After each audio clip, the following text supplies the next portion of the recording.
The National Real Estate Post. Hope you guys are all having a good day. Oh my goodness.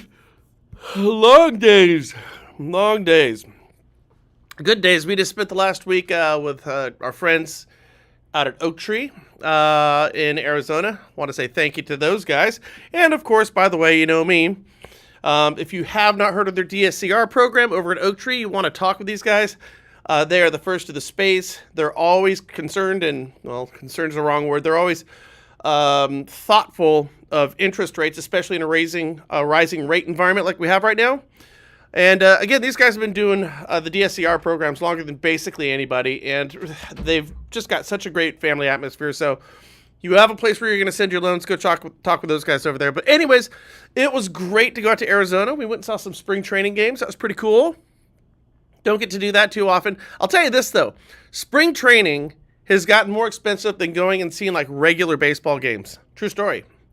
We went out there to sit in the grass, which is out in the outfield for a Giants game in Scottsdale, Arizona. The tickets were $98 a piece, and that was face value on these things. So I guess it just really kind of goes to show. I mean, value is where we perceive it, isn't it? And boy, don't we know that in the housing industry. It's, we used to go to spring training games, and you could pick up tickets for $20, go hit up 3 or 4 games, and just have a great time with it. Those days are gone. And then the other thing I found out over this last week, evidently, you can't rent a full suspension electric mountain bike in Arizona unless you make that reservation a couple weeks in advance. Now, you might be somebody who says, that's kind of cheating. It's kind of cheating having an electric mountain bike. Well, no, it's not. It's like a lift ticket. If you've ever gone skiing or snowboarding, it's like a lift ticket. All the hard work, okay, like climbing up a mountain would be hard. Well, that's what an e-mountain bike will do. And so we didn't get those, so we went to baseball games instead. So today we're going to talk about some things. We got a whole bunch on the plate. We're going to burn through this, so our pace will be really fast. Want to say, if you think you like what you see on a regular basis, sharing is caring. Hitting that sharing button and keeping these conversations going with your sphere of influence is also helpful to what we do by bringing you all this great information on a daily basis. So let's jump into what we have right now. Okay, so first of all, the CFPB, the Consumer Financial Protection Bureau, they were formed July 21st, 2011. Now, this is a very important date for us. So they've been around for about 11 and a half years, right? No, longer than that. They've been around for almost 12 years now. And that's a long period of time for you to really kind of figure out what you think you want to be as an agency. Who do you want to be? And we've seen Mick Mulvaney. We've seen Richard Cordray. We've seen the gamut of, the hands-off and the very, very liberal approach to hands-on in terms of how they're going to run this agency. And of course, the Consumer Financial Protection Bureau is to protect your finances, presumably against those who are going to lend you money. But my thinking is this: the people who lend you money, they also have a say in how that whole process should look. So for example, if somebody were to walk into my office and ask if they could borrow money from me, I would assume that I would get to set the rules in terms of how my money was going to be taken care of, the rate I was going to get paid, when I was going to get paid back, and then any collateral or anything I might be able to repossess in the event that you don't follow through with what we agreed to. And you could say, no, I don't want to do that, Brian. And I could say, that's fine, then you don't need to borrow my money. Now, if I do that individually, I don't come under the jurisdiction of the Consumer Financial Protection Bureau. But once we start to climb the ladder, then you do find these companies that are under the jurisdiction of the CFPB. Now, I think that they've overshot their mark. Okay, and I want to show it to you right now and why I think this is important. So, I went through and I was checking one of their tweets that they had today. I was going through their Twitter site, right? And I saw this. Now, you'll see this is from consumerfinance.gov, and they'll say over here, and this is coming from the director, Chopra CFPB, note that even in the CFPB's short existence, 12 years, we've seen large institutions crossing legal fault lines repeatedly. We have acted against, and then they go ahead and they name shame, don't they? Citi 5 times, JP Morgan Chase 4 times, Wells Fargo 4 times, American Express 3 times, and Discover Card 3 times. Okay, as I just showed you, they've been around for nearly 12 years, the CFPB. And over the course of those 12 years, they've found infractions against Discover Card 3 times. Do you have any idea how many APRs are calculated from those credit card companies on a daily basis? Do you have any idea how complicated that is? Do you know how many statements that they're sending out? The hundreds of millions of statements that they're sending out, both in paper form still and online? Do you know how extensive their consumer complaint hotlines are? Do you have any idea how much money they have to spend in programming in order to ensure the safety of your information, and they still fail at it, as does the CFPB? Do you have any idea how many disgruntled employees that they've had who they fired for the right reasons, for perfect merit, only to have them come back and complain about said company to the CFPB? Oh, by the way, as the CFPB itself has had, as every other large institution in the country has had? Do you know how many people who disagree with the fact that they have to pay for the shit that they buy and then complain about the terms of the agreement that they went into and erroneously complain to the CFPB about said companies? I mean, the numbers are striking when you start looking in the intimate and minutiae detail of it. And over here, I'm thinking, wow, you only busted Citi 5 times, Chase 4 times, Wells 4 times, and American Express 3 times, and Discover 3 times. Now, I'm not letting these guys off the hook. But where the CFPB is going out there and talking about these as being our bad hombres out there, and their short time in existence, which is nearly 12 years, a decade, and do you know how much money the CFPB takes on an annual basis? When they were under Richard Cordray, they were taking multi-billion dollars a year in order to run the operations at the Consumer Financial Protection Bureau. That went to upgrading their headquarters in D.C. Then it worked to the tune of like $400 million. Then it came to actually moving their headquarters to be closer to the White House. And did you know that the CFPB were the highest paid civil servants of any agency in the entire country right off the bat? And did you know that they were the only agency that actually wasn't even running on a budget? Think about that for a minute. The CFPB had carte blanche with the Fed board, where they could ask for as much money they wanted, anytime they wanted it, anytime they needed it, and man, did they do it. And this is the company who's trying to tell you and me how to protect our finances? Now, it might seem like I'm on a little bit of a diatribe here, again, because I'm not really looking out for these companies, but I want to know, what does this serve? It basically says that the CFPB, who they have jurisdiction over, that the highest and best use of their time is to point them out and shame them publicly. Whereas I think that there are wings in the CFPB who would say, well, you know what, if you went and did this about companies, or did this about individuals, but especially companies, especially finance companies, what it might do is scare off underserved communities from reaching out to those companies and asking them for affordable financing on maybe small businesses that they want to run or a house that they want to buy. You could say that the CFPB, through shaming these companies by trying to point out how villainous they are, is scaring away potential consumers, future consumers in these all-needed underserved communities that everybody talks about so much. See, because here's how I see that whole thing. I see it as the CFPB talks poorly about companies who are under their jurisdiction. And they do that because the worse they make these companies look, they believe the better it makes them look. So there is a high level of hostility between the Consumer Finance Agency and those that they reign supreme over. And I'm thinking, would it not be better if you had a Consumer Finance Agency when you didn't have so much hostility towards finance companies?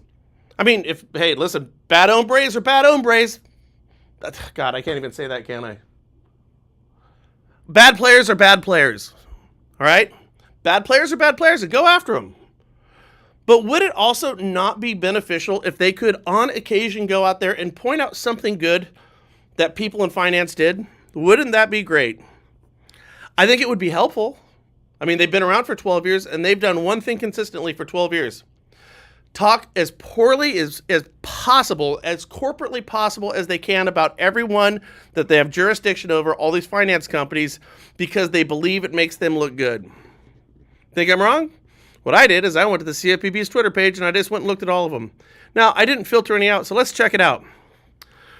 The special treatment applied to large financial institutions over their smaller counterparts, as well as the too big to fail and too big to jail problems, undermines the public's confidence in the rule of law, a bedrock principle of our society. Well, you do know that the same bill, or the Dodd-Frank Act, that brought the CFPB into existence is the one who made too big to fail the law of the land. Systemically important businesses, financial institutions. Now it's the law of the land to bail them out if, in fact, they run into financial hardship. But I thought it was really interesting here because the first one that we're looking at is they are complaining about larger financial institutions. And they're saying this is the bedrock. This is the bedrock of our society. Then it wouldn't be the law of the land.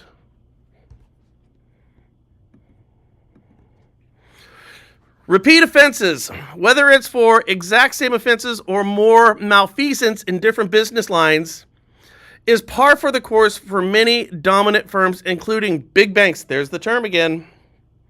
Big tech, big pharma, and more. Big tech and big pharma are not under their jurisdiction. But because those words have been vilified, and they really have, why not throw them in there so you can throw more shade at the big banks?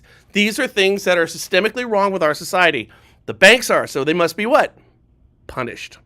Big pharma and big tech, they must be punished. Again, and it's just remarkable how they never change their tone.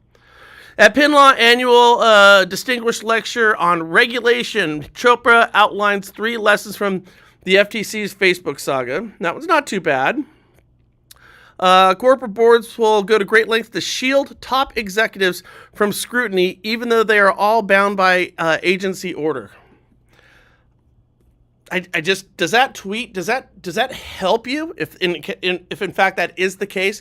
I just want to know how that furthers what you're trying to accomplish by putting this out on a tweet. Distinguished Lecturer on Regulation emphasizes we must, like the terms, forcefully address repeat lawbreakers to alter company behavior and ensure companies realize it is cheaper and better for their bottom line to obey the law than to break it. And, there's one thing I do want to point out here. The one thing over the past decade that the CFPB has been consistent about, and you have to know this, if you've been watching my show with any regularity, we have been going into this at absolute nauseum. The Mortgage Bankers Association, nauseum. The Credit Unions Union, nauseum. The National Association of Mortgage Brokers going at this at nauseum. Asking the CFPB, who now has jurisdiction over your HMDA right now, and over RESPA, which is the real big one for lenders. We've been asking for this term called clarity. Okay, if you go and read RESPA, it's ambiguous at best. So what the industry has been looking for is, can you give us clarity on how we deal with RESPA? How do we deal with the different components of RESPA? The only thing that they did, they have a strong, rich history of doing this, is it's called policy through punishment. A lender doesn't know what they can or can't do. They don't know what they can or can't do, and the only way we find out is when somebody gets singled out and their neck goes over the chopping block by the CFPB, and every other lender in the country says, we better not do that one now. And then the CFPB goes out there and says, here's a bad player. Well, that person just didn't understand how you were interpreting a law, and you have gone ad nauseum not to tell them any clarification on any of the rules, laws, and regulations that you apply towards finance.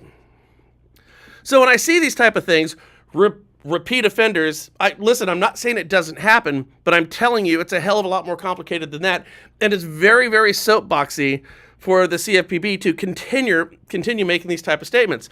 Here's an interesting one. So, I don't know how to pronounce that, Contic or something like that, canceled my in-laws' rate-locked mortgage and increased their rate by a full % on Friday afternoon before their Monday closing.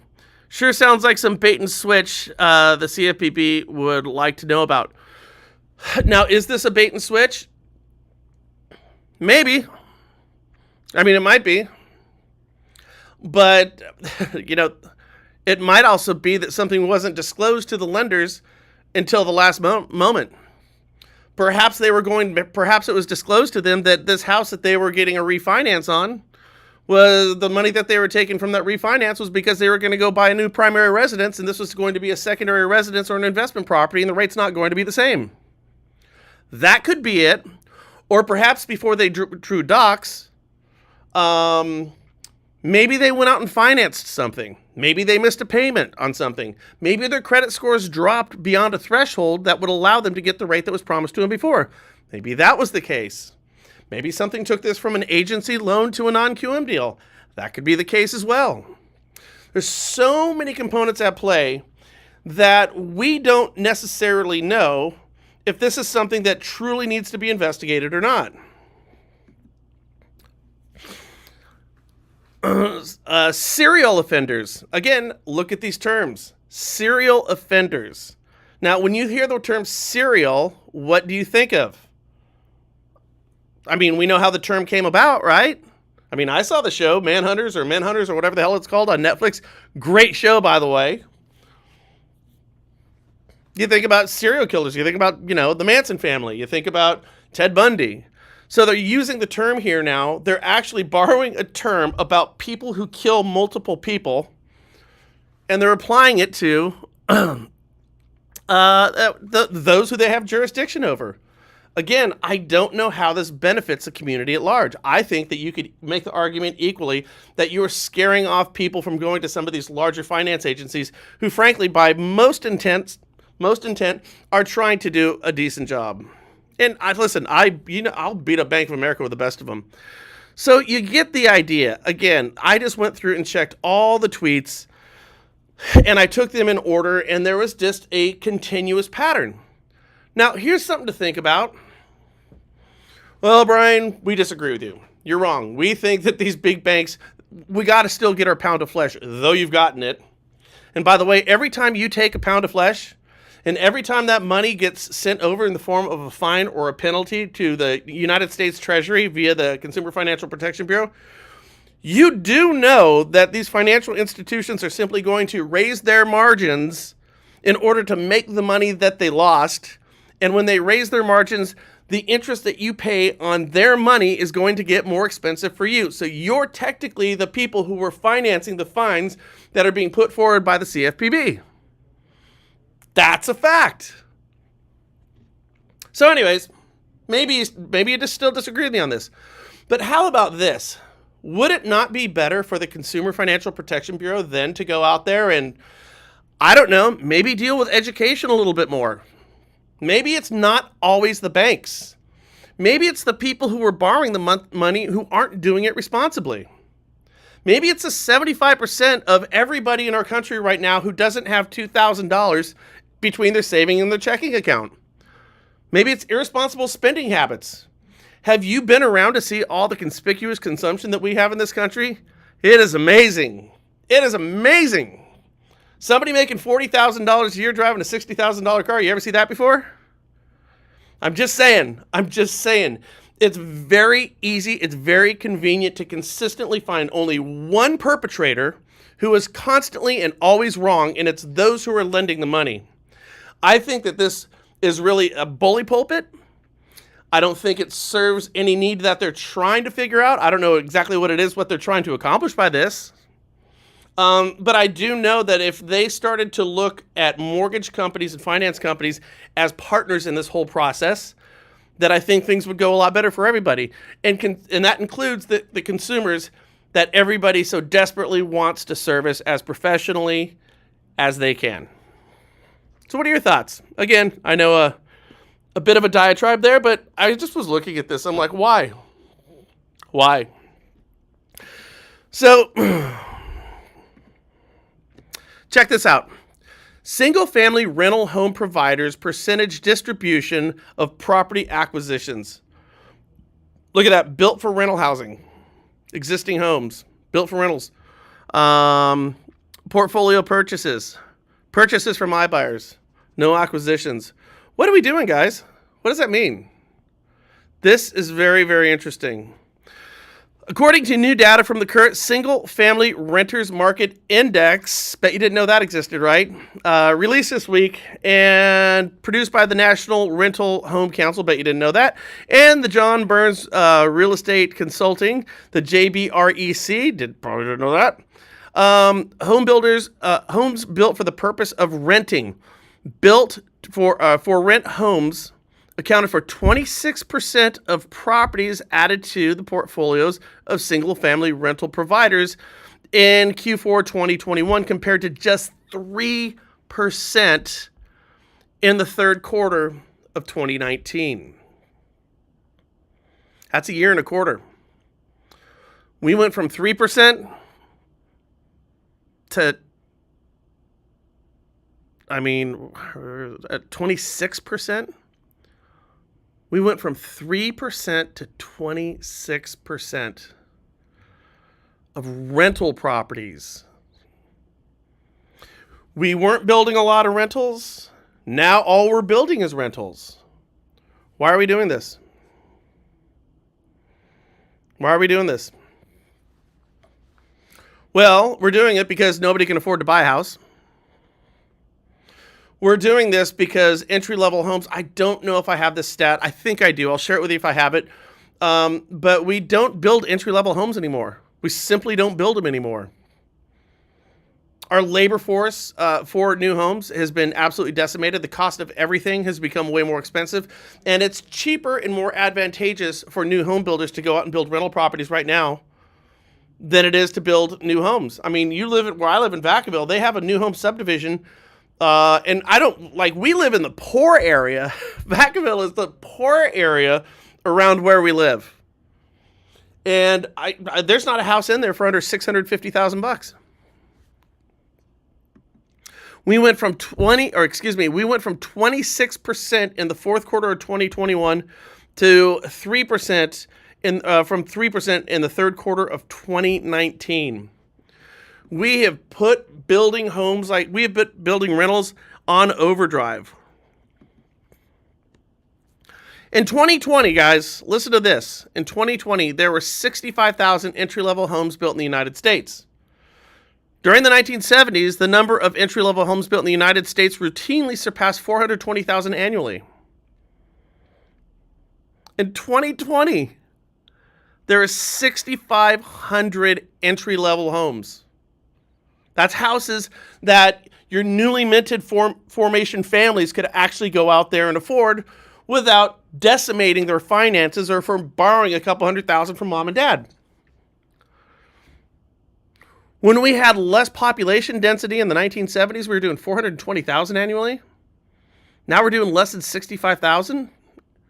Listen, if you don't have the entry-level home, you don't have the move-up buyer. You understand this, right? If you don't have the krill in the ocean, you don't have the whales in the ocean. We understand how the food chain works, right? If you don't have worms, you don't have blue jays, you don't have eagles, you don't have bears. Does this make sense? Without the entry-level home, 65,000 in 2020. This is one of the hardest statistics to look at in terms of housing, to think that this thing is going to end well. I was just having this conversation with somebody, and it's kind of like if you've ever had a swimming pool before, and your swimming pool looks killer. Your swimming pool looks great. And then you go out there and you check your chemicals in there. You check where you're at, and you're all out of sorts and snot on those. Okay, your pH is all wrong, your chlorine's all wrong, everything's all wrong, but your water's still blue. What does that tell you? Your pool's going to be green in a couple of days. And right now, the housing market is that beautiful blue pool. It is just amazing. Everything is going up. You can't lose. It's a stock market in 1919. It really is. But I'm telling you, if we check our chemicals in the housing market right now, we're going to find out that they are way out of whack. How do we know this? Look at how many houses they're building for rentals right now versus just a couple of years ago. Look how many entry-level homes that we're building right now versus just a couple of years ago. This is absolutely crazy. Right over here, over the past 5 years, the amount of owner-occupied houses in the United States has increased more than 10%, while the amount of rentals has increased to just over 2%. What does this tell us? Well, it tells us that they're moving away from houses. They are building, they increased by 10%, and we're only doing 65,000 houses versus 470,000 houses. So we know that 10% number is remarkably low. So what does that tell you about our rental properties? It's even lower. And then finally, between 2018 and 2020, the housing stock deficit increased by 52% as the undersupply of homes in the United States soared from 2.5 million units to 3.8 million units. The undersupply, the deficit in housing. Remember we were talking about this in 2017 and 2018? We're like, we have to get off our ass right now and start building houses. I had a conversation with Dave Stevens of the Mortgage Bankers Association. I said, we need to go get the Army Corps of Engineers. We need to call this a national crisis and go get the Army Corps of Engineers and super fund them to build a bunch of entry-level houses. We've been talking about this for years and years. Not only have we addressed the problem to try to go to at all address the problem, what we've done is we've actually gone in the wrong direction. Over the past couple of years, after further consideration, guys, things have gotten significantly worse, not better, going from 2.5 to 3.8 million properties that were undersupplied by. Again, just a super shocking number there. So yeah, when we find out like what's going on with the rental property market right now, we're not getting any closer to affordability because we're not creating the properties available to force prices down a little bit. In fact, with interest rates going up, you're going to find more people walking away or moving away from the housing market. You know, the houses that aren't entry level, who can't buy those. And where are they going to look if they don't want to live with mom and dad anymore? They're going to go to try to find some of those rentals, and those rents are going to go up. This right now, I'm telling you, we're in a tunnel, and that light coming at us is a little bit of a train. What are your thoughts on that, guys? All right, I got one for you. How about this one? The two top lenders in the country right now, Rocket Mortgage and United Wholesale Mortgage. Rocket came in at $340 billion, I believe it is, in 2021. That's an 8.55% increase over 2020. And we know that United Wholesale Mortgage came in at $227 billion, but that's a 24% increase, 3 times an increase over what Rocket did. You can make the argument that the more you're going up, the less each percentage is going to be valued by.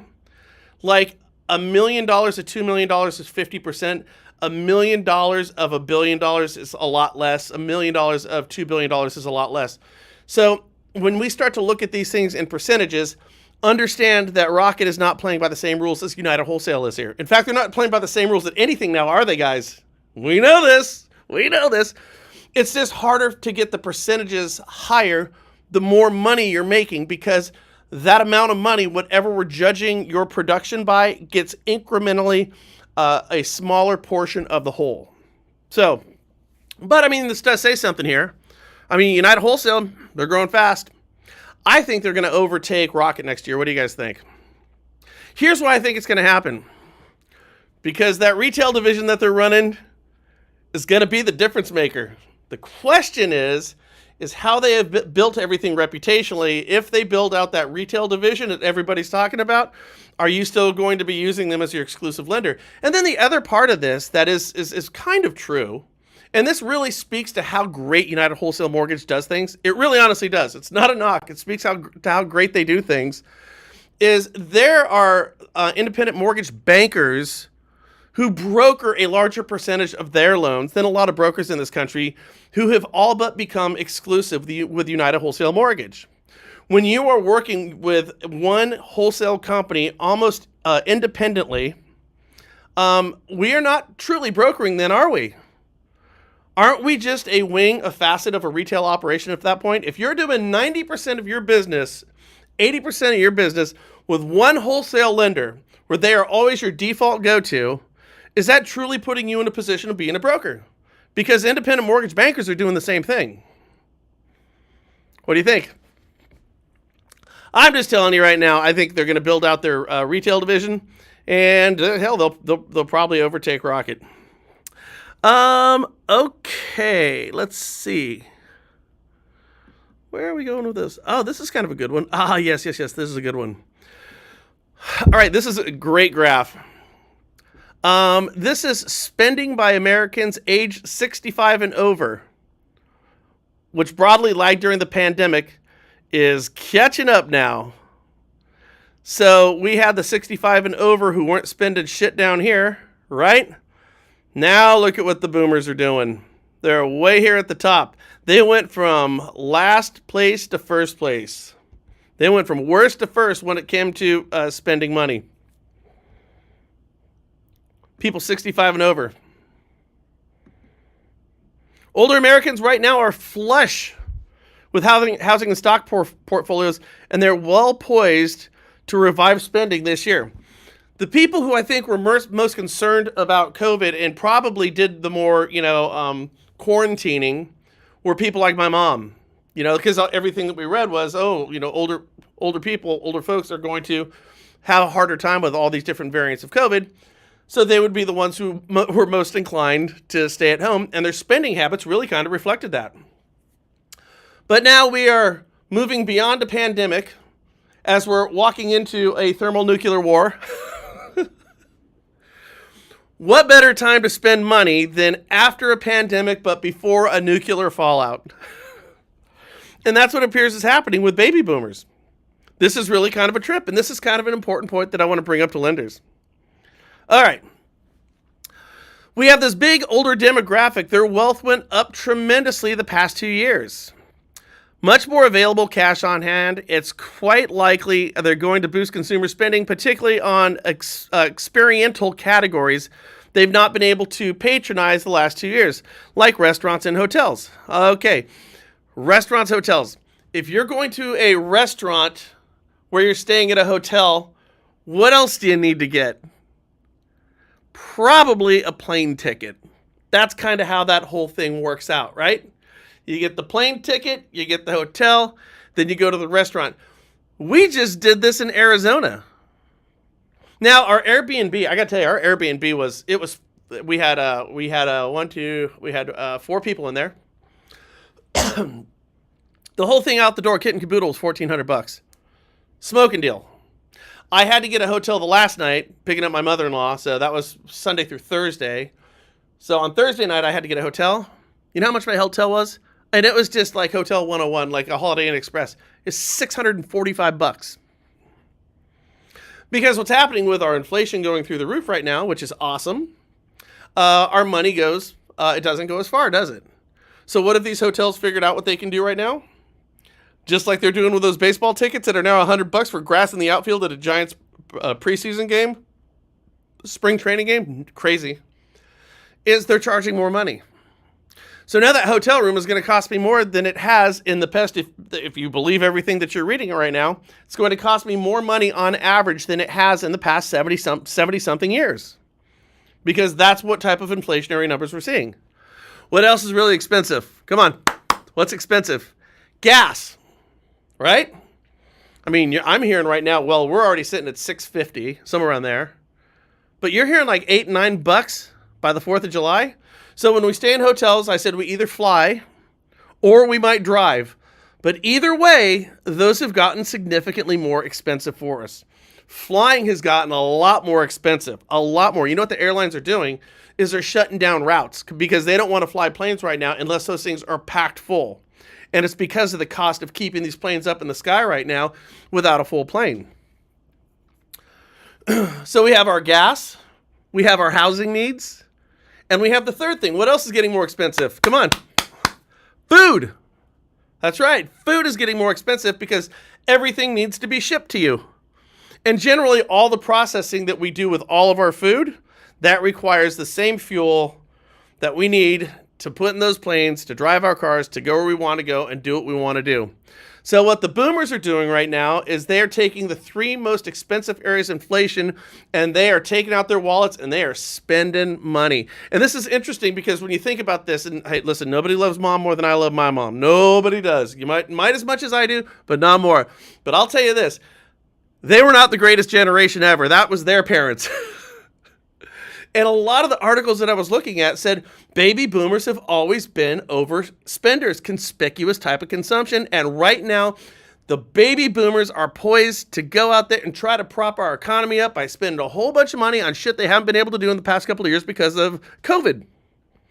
So what does this mean? Well, a lot of these boomers 65 and over are past the bell curve in terms of what their top income producing years are going to be. More of the fixed income type. But we're sitting on trillions of equity that we've never seen before. This is another one of those crazy superlatives, isn't it? So here's what happens. A lot of the boomers are going to go out there. Revolving debt, credit card debt is going to go up. Fixed payment debt is about to go up. And when the revolving and fixed payment debt goes up, my God, would you please go get like a list of people over the age of 65 so you could refinance them? You need to really start looking at doing this. And I'll tell you, real estate agents right now, I would start looking at the 65 and overs and saying, why don't we simplify our lives by buying a smaller house? Like, why wouldn't we go ahead with those 65 and over, especially with inflation, especially with the tea leaves of our market right now? Why would we not go and say, okay, you live in a high cost area.